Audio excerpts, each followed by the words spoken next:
contenu, justement, il y a une question qui revient souvent aussi, c'est sur les chaînes RMC Sport. Est-ce que ça a avancé au niveau des négociations? Mais faut demander à nos amis de chez TMC. Moi, ce que je constate, c'est qu'il doit y avoir un énorme piratage de ces chaînes, parce que les jours de match, on a une explosion du débit vers les points de peering.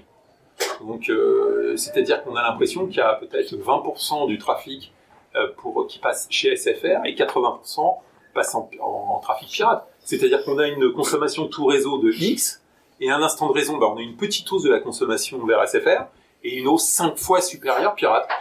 S'ils préfèrent que les gens payent pas ou achètent en pirate leur feu, j'ai pas de sujet, c'est leur vie et c'est leur choix. Aujourd'hui, c'est ce qui se passe. Mais c'est leur choix, c'est leur main. Ils font des propositions qui font qu'aucun des opérateurs n'a réussi à les reprendre. C'est pas un hasard. On a quand même réussi à se faire bien tordre par TF1, par M6. Donc, ils doivent pouvoir réussir à le faire aussi. Sauf qu'aujourd'hui, ils sont déraisonnables. Et voyez un autre sujet, l'arrivée de Netflix, c'est pas un hasard. C'est-à-dire que vous vous dites, vous avez des chaînes toujours plus chères qui peuvent avoir, dans un certain nombre de cas, des contenus qui n'ont pas un grand intérêt, alors qu'en face, pour pas beaucoup plus cher, on est capable d'avoir Netflix. Et donc, à un moment, au lieu d'intégrer des chaînes standards, on intègre Netflix.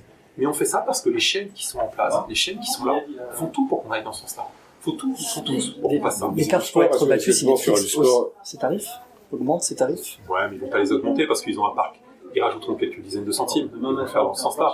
C'est prévu dans nos accords, c'est prévu dans nos contrats. Mais le truc, on a un contenu incroyable avec Netflix pour un prix globalement incroyable. Et c'est toute l'idée de se dire c'est de le rendre encore plus incroyable en l'intégrant et en discutant avec eux pour l'intégrer. Parce que le regarder sur la télé en famille, c'est autre chose que le regarder seul sur sa tablette, ou son portable, ou sur son ordinateur, ou sur sa, tablette. Et donc, c'est toute l'idée. Mais c'est un vrai sujet. Les chaînes montant leurs tarifs, les chaînes gratuites devenant payantes, à un moment, franchement, vous préférez, à prix équivalent, vous préférez avoir, Netflix ou une très grande chaîne de cinéma qui va être vendue le double. Enfin, je veux dire, dont vous connaissez à peine le nom. Donc le truc n'est pas cohérent et c'est toute la volonté d'aller dans le sens de disposer ou de rendre disponibles des contenus qui sont des contenus qui ont un intérêt et non plus seulement des contenus des chaînes, surtout quand ils ont un rapport qualité-prix qui s'écrase.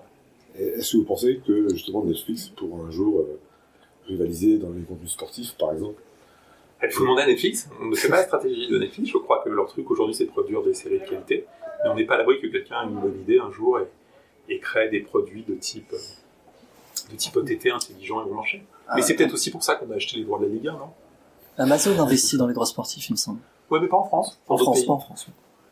Mais c'est un des sujets. Peut-être qu'Amazon a envie d'aller plus loin. Mais si vous regardez pourquoi on a acheté les droits de la Ligue 1, en fait, typiquement, on a acheté des droits OTT, ils ont un vrai sens pour nous, ils seront disponibles sur nos Freebox, ils seront disponibles sur nos mobiles, mais ça permet de créer des produits complètement différents, c'est-à-dire de ne pas rediffuser de manière complètement linéaire et standard des matchs, mais de les diffuser d'une manière plus moderne et de la manière dont on a envie de les regarder. Sans que ça coûte trop cher. Et avec des droits qui sont à des prix très chers, trop chers, mais qui restent accessibles. D'accord. Et puis il y a forcément un public qui préfère regarder les résultats ou avoir de courts extraits que regarder l'intégralité des matchs. Ouais, ou c'est la notion du multiplex.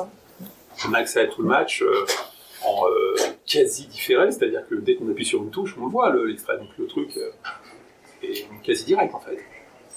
Donc il y aura une chaîne spéciale, ça va se passer comment? Vous allez voir, vous avez quelques mois encore à attendre. Là, on n'a pas les droits aujourd'hui, on ne peut pas le faire. Mais non, on fait vous des savez choses. déjà comment ça va être? Le lot inclus en magazine. Comment? Le lot inclus en magazine numérique. Et la possibilité de revoir les films en VOD, les matchs en VOD. Mais ça permet de faire des choses assez sympas. Il y aura des synergies entre les offres fixes et mobiles.